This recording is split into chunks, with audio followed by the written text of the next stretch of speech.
Temos falado alguma coisa a respeito das finanças e eu gostaria de continuar. Domingo passado eu falei sobre o quê? Quem se lembra qual foi o primeiro princípio? Ganhar. Hoje vai ser o quê?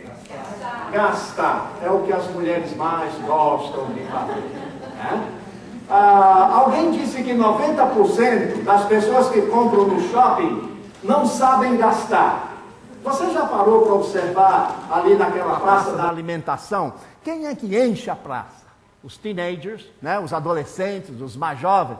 E essa turma, ela não se importa de gastar, de dar mais de 10 dólares, 12 dólares por um hambúrguer, por um sanduíche, alguma coisa assim. Para eles está tudo bem, sabe por quê? Porque eles não ganham dinheiro, eles só recebem. Então eles estão gastando. E é interessante que quando você vai ao mall, você percebe que tudo é feito ali no mall para você gastar. Há uma loja em Dallas que eu gosto muito de ir lá com Margarete, quando ela precisa ver alguma coisa, eu vou ali também e tal. E ali, naquela loja, tem como que uns sinais no chão, uns pezinhos, mostrando o caminho por onde você deve andar. Acontece que você acaba vendo tudo naquela loja. Por quê? Porque a coisa é feita de tal maneira para que você veja tudo e leve o que precisa e o que não precisa. O princípio lelé, que nós falamos domingo passado. Muita gente já está lelé, por quê? Porque leva mais do que precisa. Né? E há outros que compram tanto que acabam gagá. Por quê? Ganham e gastam tudo. Né? Falamos isso no domingo passado. As pessoas gastam cada vez mais com animais. Por exemplo, nós ouvimos falar de um cão que só come refeições orgânicas. Um transplante de rins que aconteceu, gastou-se 18 mil dólares. Uma herança milionária que 18 mil dólares, 35 milhões de dólares foi deixado para 2 cachorrinhas. Oh, irmão, como eu gostaria de ser um cachorro nessa hora. Não é interessante de ver toda esta ideia que o mundo tem a respeito de dinheiro. E as pessoas gastam cada vez mais. Interessante, os homens perdem a saúde para juntar dinheiro. Depois, perdem o dinheiro para recuperar a saúde. As pessoas dividem-se entre aquelas que poupam, como se vivessem para sempre, e aquelas que gastam como se fossem morrer amanhã. Ayrton Senna disse que o dinheiro é uma coisa curiosa. Quem não tem está louco para ter. Quem tem está cheio de problemas porque não sabe o que fazer com o dinheiro. E assim a coisa vai adiante. Herrick, ele disse, com dinheiro podemos comprar muitas coisas, mas não o essencial para nós. Proporciona-nos comida, mas não apetite. Remédios, mas não saúde. Dias alegres, mas não uma felicidade total. E Milor Fernandes, ele disse uma coisa interessante, ele disse, se todos os homens recebessem exatamente o que merecem, iam sobrar muito dinheiro neste mundo.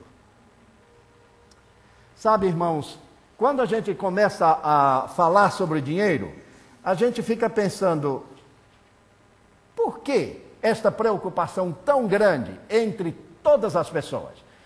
Engraçado que o dinheiro não é só facilmente dobrável, como dobra facilmente qualquer um. E o dinheiro que temos é um instrumento de liberdade, segundo Jacques Rousseau. Aquele de que andamos atrás é o da servidão. E ainda um conselho final. Deem dinheiro, não emprestem. Dar só faz ingratos. Emprestar só faz inimigos. E Alexandre Dumas disse, dinheiro é como a água do mar. Quanto mais você toma, maior é a sua sede. Benjamin Franklin disse, aquele que acreditar que o dinheiro fará tudo, pode ser bem suspeito de fazer tudo por dinheiro. E essa é a palavra que eu gostaria de começar, dizendo a você que há uma preocupação muito grande, em toda parte. Nós falamos sobre ganhar. Hoje, queremos falar sobre gastar. Como gastar o seu dinheiro? Para quem gasta assim aleatoriamente, sem nenhum controle, a palavra de Deus diz lá em Isaías capítulo 55, 2a: por que gastais dinheiro naquilo que não é o pão, e o vosso suor naquilo que não satisfaz? Por que eu vou gastar todas as minhas energias, todos os meus recursos em alguma coisa que não vai me trazer uma bênção necessária? Para aqueles que não querem gastar nunca, lá em 2 Coríntios, no capítulo 9, 6a, diz assim: aquele que semeia pouco, pouco também se fará. Então, se você vai colocar tudo debaixo do colchão, se você não quer gastar nada, então você não vai colher nada também. E este não é o princípio bíblico, dizendo a você: não gaste, não faça nada com o seu dinheiro. Aqueles, por exemplo, que não sabem como gastar, não sabem como gastar. Lá em Lucas 15, 13, fala da parábola do filho pródigo. A Bíblia diz que depois que ele recebeu todos os bens, tudo, a sua parte de herança que o seu pai lhe entregou, a Bíblia diz que ele saiu para uma cidade muito longe e ali desperdiçou tudo, dissolutamente. É o tipo de pessoa que não sabe gastar, não sabe o que fazer quando tem dinheiro em sua mão. Mas, e para aqueles que gastam por gastar, sem nenhum objetivo? Não tem nenhum objetivo, simplesmente gasta. A Bíblia diz: ai daquele que adquire rendas altas para a sua casa. Isto é, que vão gastando, sem nenhum objetivo. E lá em Provérbios 13, 11 disse: as riquezas adquiridas às pressas diminuirão. Então a Bíblia está mostrando que há uma necessidade de você cuidar bem, gerir bem dos recursos que Deus coloca em suas mãos. Por exemplo, para aqueles que gastam para se exibirem. Lá em Tiago capítulo 5, 2 e 3, a Bíblia diz: vossas riquezas estão apodrecidas e as vossas vestes ruídas pela traça. Lá em Tiago 4, 1 diz: as contendas surgem por causa dos vossos deleites. Então, por que a pessoa vai gastando somente para se mostrar, somente para dizer que tem alguma coisa? Este acúmulo de riqueza, este acúmulo de bens pode trazer sérios danos, prejuízos para a vida da pessoa. Eu me lembro da história contada pelo pastor Mauro Israel Moreira. Ele disse que, certa ocasião, uma família lá queria comprar uma televisão. Então a esposa chegou e disse para o esposo: eu quero uma televisão, todos os nossos vizinhos têm, só nós que não temos. Mas ele disse: filha, nós não podemos comprar agora, você vai ter que esperar um pouquinho. Não, eu quero agora porque eu quero ver isso e ver aquilo e tal. E finalmente o esposo disse: não vamos comprar. Eu não tenho condições, não vamos comprar isso. Então ela entrou num acordo com o marido. Ela disse: então faça o seguinte, compre só a antena. Era aquele tempo que tinha antena e colocava em cima da casa. Compre só a antena e coloque em cima da casa. Assim todo mundo vai ver que nós temos televisão. Sabe que eu fico pensando que há muita gente hoje em dia que vive de antena. Antena, para que todo mundo veja. É aquele exibicionismo, querer mostrar o que não tem e o que não é. E esse princípio, essa atitude, é condenada pela palavra de Deus. Mas e aqueles que gastam o que não têm? Esses são os piores. Diz Ezequiel 27:36, os mercadores e vendedores dentre os povos te dão vaias. Tu te tornaste um grande espanto. Você já pensou levar vaia dos vendedores ou dos credores quando você vai passando em frente da loja? Não me pagou a conta, hein? Porque nós vamos comprando e vamos aumentando o nosso celeiro, aumentando, e não sabemos depois o que fazer, e muito menos como quitar, como resgatar a nossa dívida. Neste mundo nós temos dois grupos de pessoas. Pessoas que sabem gastar, mas não sabem ganhar. E outros que sabem ganhar, mas são exímios gastadores. A palavra de Deus tem um conselho para um e para outro.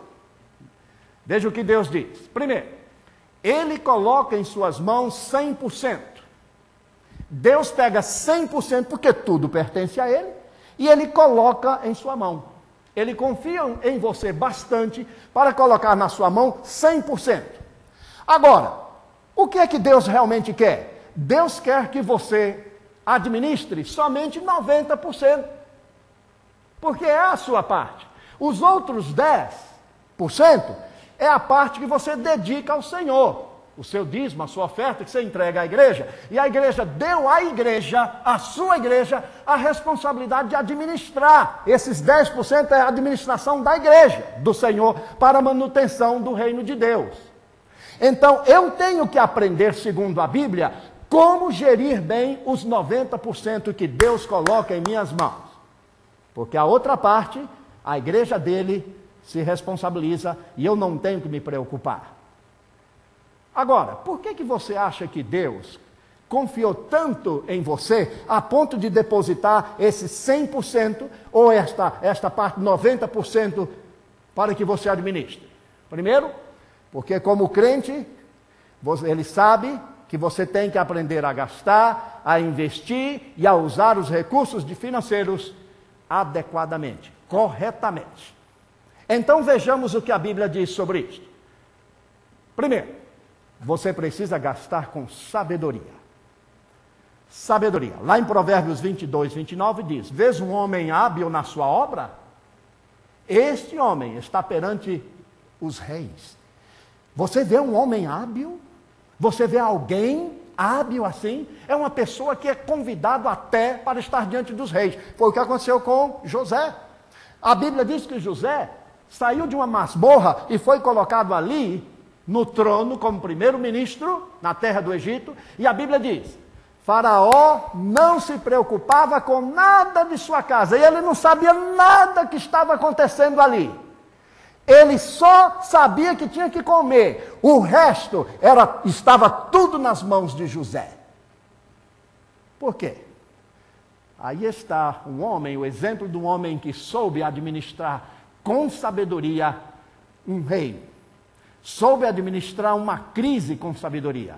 Soube enfrentar um problema sério e sair desse problema de forma maravilhosa. Gastar com sabedoria. Hoje pela manhã o pastor Márcio, até na escola dominical, falou sobre isso. Primeiro, você precisa gastar menos do que ganha. Eu e você gastar menos do que ganha. Está lá em Romanos 13, versículo 8. A Bíblia diz: não deva a ninguém nada, a não ser o amor. A não ser o amor. Eu não devo nada a ninguém, mas eu devo sim o amor.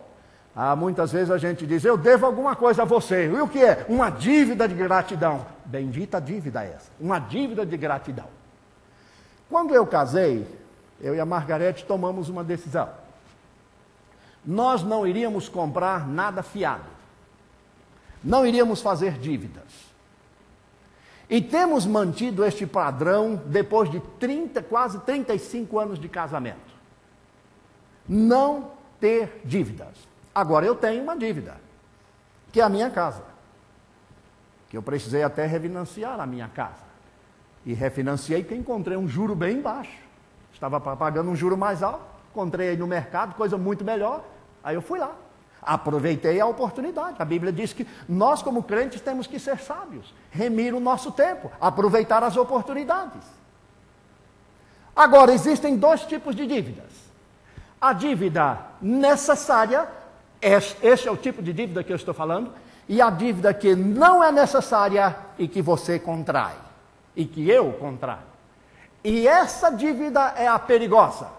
É aquela que eu não preciso ter, mas eu tenho porque assumo esse compromisso, às vezes sem precisar. Sem nenhuma necessidade. Então, a Bíblia diz que eu devo ter sabedoria. Eu devo gastar menos do que ganho. Como eu vou saber disso? Fazendo um orçamento, uma planilha de custos. Procurando ver o que está entrando e o que está saindo. Aí no mundo dos negócios é assim. Como que você imagina que as firmas prosperam? De vez em quando você ouve falar de uma loja, essa aí está bankruptcy, está como se falindo, aplicou já para a falência. Por quê? Porque os ingressos começam a ser menores do que as saídas. Ora, se uma pessoa gasta mais, tem que pagar empregados, tem que fazer isso, e os ingressos, o que está entrando, o seu comércio, as suas vendas é pequena, fatalmente haverá um colapso financeiro. Na vida pessoal é a mesma coisa, é o mesmo princípio. Se eu começo a me endividar de tal maneira que eu não posso sequer dormir tranquilo, alguma coisa está errada. E mais uma vez vamos repetir, eu e o pastor Márcio vamos repetir isto. Não é do plano de Deus que o crente que você tenha dívidas. Existem algumas dívidas, volto a reafirmar, necessárias. Mas existem as desnecessárias. E estas, você tem que ter cuidado com elas. Muito cuidado, porque elas tiram a paz de espírito. Já imaginou você estar na igreja pensando, puxa, tem que pagar aquela conta amanhã? Já imaginou quando você recebe o seu cheque no final do mês e você diz, olha, puxa vida, recebi aqui $3.000. Aí você começa a fazer a conta e você tem que pagar quase 4.000 e de repente, em menos de uma semana, todo aquele dinheiro se evapora e você tem que passar o resto do mês quase que comendo migalhas, usando as migalhazinhas, olhando ali, pega o porquinho aí, sacode para ver se sai alguma coisa, porque o dinheiro todo vai. Mas você já experimentou parar e tomar uma decisão dizendo, eu vou mudar esse estado de coisa, eu não preciso viver assim, Deus não quer que eu viva assim, eu vou mudar, e tomar uma decisão pela fé, dizendo, não vou contrair dívidas, vou pagar tudo que eu tenho e começar tudo de novo. Existem por aí até organizações que ajudam a você a fazer um planejamento das suas dívidas para que você fique livre delas. Não é o plano de Deus. E quando nós saímos deste plano de Deus, então sofremos as consequências. Mas gastar com sabedoria também significa gastar para suprir as necessidades. Nós temos necessidade. Lá em Provérbios capítulo 12, versículo 11 diz, o que lavra a sua terra se fartará de pão.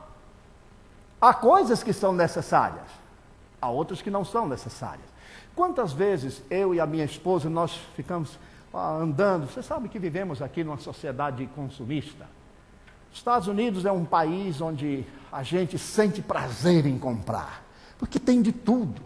Que maravilha quando você entra nessas lojas de objetos eletrônicos, de isso, aquilo, outro, que fartura, coisa realmente extraordinária. E quantas vezes nós ficamos debatendo, será que podíamos comprar isso aqui? Temos que olhar nosso orçamento, temos que ver se dá agora, tal, o que vamos fazer, quais são os compromissos a serem saudados. Isto é sabedoria, de que a Bíblia está falando. Você precisa gastar para suprir as necessidades. Como? Verificando os custos e benefícios. O custo daquela coisa, que benefício que vai trazer para você? Um benefício imediato? Um benefício que realmente vai trazer, vai criar um estado de preenchimento na sua vida, que vai corresponder à sua expectativa ou não? Porque muitas vezes o benefício é tão pequeno para um custo muito alto. Então nós temos que ser inteligentes para avaliar esse custo e benefício, para saber se realmente o que eu estou pagando vai gerar um benefício correspondente àquele sacrifício. Do contrário, a luz vermelha acende e você precisa ter cuidado. Mas também, gastar com sabedoria significa o quê? Viver com simplicidade. Provérbios 4, 23, a Bíblia diz, em Provérbios 4, 23, que nós devemos viver com essa simplicidade. Por quê? Porque guarda o teu coração com toda diligência. Guarde com toda diligência o teu coração, porque deles procede as fontes da vida. Há uma certa diligência em viver com simplicidade. Isso significa nada de supérfluos. Há muita coisa na minha casa e na sua casa que você olha e você vê que é supérfluo. Nós fomos numa casa lá em Houston, Margareth foi trabalhar naquela casa, e eu estava olhando. Quanta coisinha pequena. De vez em quando nós vamos por aí numas casas, ela vai decorar, fazer uma coisinha ou outra, e a gente entra numa casa, numa outra, quanta miudeza. Sabe que essas miudezas, até para tirar poeira, as irmãs que limpam casa, que sabem, que sofrimento. É patinho ali, é isso acolá, é aquilo lá, é passarinho para aqui, é muita tranqueirada. A gente enche a casa dessas tranqueiradas. Aí depois um dia acende uma luz, assim a gente faz um ar disso aí e vende tudo por 5 centavos. Viver com simplicidade é viver dentro desse padrão de Deus. Não significa andar de forma relaxada. Não significa você ir numa loja aí e comprar um sapato de $1, pensando que vai poder usar o sapato 2 anos. Não significa que vai comprar uma roupa que, né, você olha assim, aquele tipo lá de tecido do passado, chita, né? Aquele pano assim que você olha, você levanta assim, você vê a pessoa do outro lado. Não há necessidade de simplicidade, não é isso. Simplicidade não é eu chegar na sua casa e você falar, pastor, não tenho mais televisão, não tenho mais brinquedo aqui para os meninos, o meu quarto aqui eu mudei tudo, comprei umas camas patente, colchão de mola eu joguei tudo fora, comprei só colchão de capim, eu quero ver uma simplicidade. Você pode chegar a esse ponto se quiser, mas não é dessa simplicidade que eu estou falando.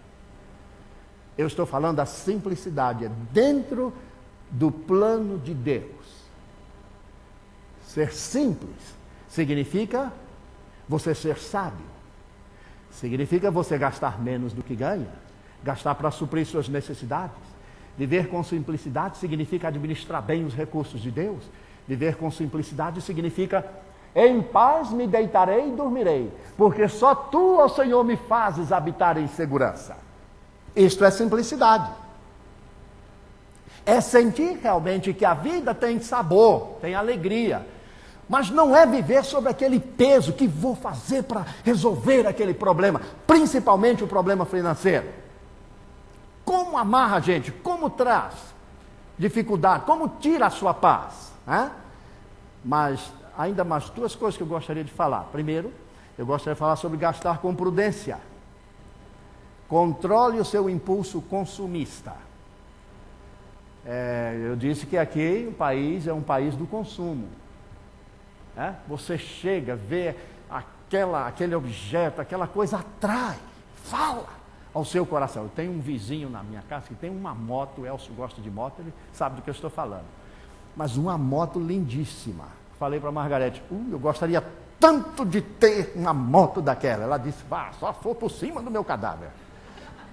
Ela já está com medo que eu vou passar em cima dela com a moto. Desejo não tem nada a ver. Não tem nada a ver. Você pode desejar, mas o que eu quero que você faça o confronto é desejo versus necessidade. Eu desejo, mas eu preciso? Esta é a pergunta que faz com que você viva com simplicidade e você seja sábio diante de Deus. Eu desejo, mas eu preciso. Se você não precisa, fique com o desejo por enquanto. Depois, deixe que Deus vai trabalhar na sua vida. Hoje o pastor Márcio contou uma ilustração, quando ele queria comprar uma televisão e ele foi economizando para comprar à vista a televisão, e ele disse, no final da sua ilustração, que quando ele já possuía o suficiente, mais até do que necessitava, de repente ele ganhou um presente, e o presente foi a televisão. Se ele tivesse gasto, Deus não teria mandado aquele presente. Há certas coisas que Deus não manda para você porque você se adianta, e você é impaciente, você não espera, e Deus então não manda. Quando nós chegamos em Louisville, Kentucky, lá no seminário para estudar, minhas crianças queriam que eu comprasse uma televisão. Sabe como é que é criança? A gente quer ver desenho. Eles estavam na base do televisinho, e eu não estava gostando. Então eu disse, olha, vamos fazer o seguinte, vamos orar. Peça a Deus uma televisão branca e preta. Naquela época, em 81, que seminarista que ia pensar em TV a cores? Peça a Deus uma televisão branca e preta. Aí todos os dias, 3 lá antes de dormir, oravam, Senhor, manda uma televisãozinha aí pra gente, branca e preta, tá bom. Um dia eu estou na minha casa, o telefone toca. E alguém disse, você gostaria de uma televisão? Eu disse, qual é o seu endereço? E ele disse, nós somos nomeados missionários para a Áustria e temos uma televisão, queremos dar para um estudante internacional. Eu peguei o meu carro e fui lá correndo, antes que ele mudasse de ideia. E cheguei lá, e ele me deu uma televisão, eu nem olhei, já peguei a televisão aqui, um peso, meu irmão, que coisa horrorosa. Mas eu coloquei no meu carro a televisão. Cheguei em casa, fui na sala, chamei os 3 meninos, olha aí, vocês oraram por uma televisão, Deus mandou, está aqui, vamos ligar. Liguei. Quando nós ligamos, Que surpresa, era uma televisão a cores. Isso significa o quê? Quando você pede a Deus bênçãos preto e branco, Deus sempre coloca cores nas suas bênçãos. Deus não manda e não vai mandar o que você está pedindo, Ele vai mais além, lhe dando muito melhor, muito mais do que você e eu precisamos normalmente. Então, esta é a simplicidade, este é o controle do impulso que muitas vezes, desejo, necessidade, eu desejo, mas eu preciso gastar objetivando benefícios pessoais ou lucro, fazendo uma sua lista de necessidades a médio, longo, a curto, médio e longo prazo. Há certas coisas que precisamos de imediato, precisamos resolver o problema agora. Há outras que podemos esperar um pouquinho. Mas será que esse dinheiro, será o que eu estou fazendo é para benefício pessoal? Vai me abençoar, vai abençoar a minha família? Não há problema. Gaste. A Bíblia não está dizendo não gaste o seu dinheiro. A Bíblia está dizendo tenha cuidado quando você gastar o seu dinheiro. Porque gastais o vosso dinheiro naquilo que não é pão, diz a Bíblia. A Bíblia não está mandando você guardar. A Bíblia está dizendo, administre bem o que eu estou colocando em suas mãos. Agora, a Bíblia está dizendo que você deve procurar também obter algum lucro. Você lembra da parábola dos 10 talentos? Um investiu, ganhou, tinha 5, ganhou 10. O outro 4 ganhou 8 e assim por diante. Mas o que tinha um talento só, escondeu, enterrou, não fez nada. Não vou fazer nada, não vou investir, não vou economizar, não vou nada disso. E o resultado? O resultado é que ele foi repreendido. Você não é um servo fiel, você não aplicou bem o dinheiro, você não soube gerir bem os recursos. Deus não quer que nós fiquemos aí escondendo o pouco que temos. Mas Deus quer que com sabedoria saibamos, inclusive, investir este pouco que nós temos. Eu dei o exemplo a vocês a respeito desse financiamento. Eu estava pagando a minha casa 5,75. 5,575 de juro. E eu encontrei um refinanciamento me oferecendo por 3,3. Veja, eu estou ganhando. Eu estou economizando. E saindo de um, entrando no outro. A Bíblia diz que eu não posso fazer dívidas. A Bíblia diz que eu não vou entrar nessa. Não. Eu estou gerindo bem este recurso de Deus. Eu deixei de pagar um montante considerável de juros. E é assim. Você deve utilizar o seu dinheiro. Deve ter sempre uma poupança, pequena que seja. Eu sei de uma pessoa que chegou para mim e disse assim: eu comprei um cachorro e esse cachorro custou tanto. Eu disse, mas por que você não economizou esse dinheiro? Eu olho mais para o lado da economia. Ela disse, mas nós não tínhamos esse dinheiro. Então ele veio, como a gente não tinha mesmo, utilizamos ele para comprar isso aí. É um pensamento. Mas será que realmente é uma gerência boa desse recurso? Será que eu não preciso economizar um pouquinho? Um pouco que seja, $5 este mês, 20 o outro, 100 o outro. Por quê? Porque a vida tem as suas surpresas. Há muita gente aqui, presente aqui, talvez não tenha seguro médico. E a saúde? A saúde é uma coisa que a gente não sabe. Hoje você está bem, amanhã você não está bem. De repente começa a sentir uma dor, bate no hospital, tem que fazer uma cirurgia. E aí? Então essas surpresas da vida, principalmente para nós os estrangeiros, nós que viemos de fora e temos que enfrentar toda essa situação, precisamos estar preparados para essas surpresas da vida. Não podemos estar aí gastando, como se nunca nada fosse acontecer conosco. E queira Deus que não aconteça mesmo. Mas a Bíblia diz, seja diligente, mantenha bem a sua família. Gastar, este é o princípio bíblico, mantenha bem a sua família. Faça os investimentos necessários. E se possível, dentro da sua possibilidade, ajude também o próximo. Ajude as pessoas que precisam. Não há um dinheiro mais abençoado do que aquele que a gente dá para abençoar outras pessoas. E a gente que precisa. Eu não estou falando de pessoas que às vezes a gente ajuda e é como dizia minha mãe, um saco sem fundo. Nunca para nada aí, porque é direto. Não estou dizendo isso. Mas eu estou dizendo que às vezes as pessoas precisam da nossa ajuda. E muitas vezes Deus quer usar a mim e a você para abençoar outras pessoas. Portanto, o princípio desta manhã é este. Deus não está lhe dizendo não gaste. Deus está lhe dizendo, primeiro, que você seja sábio.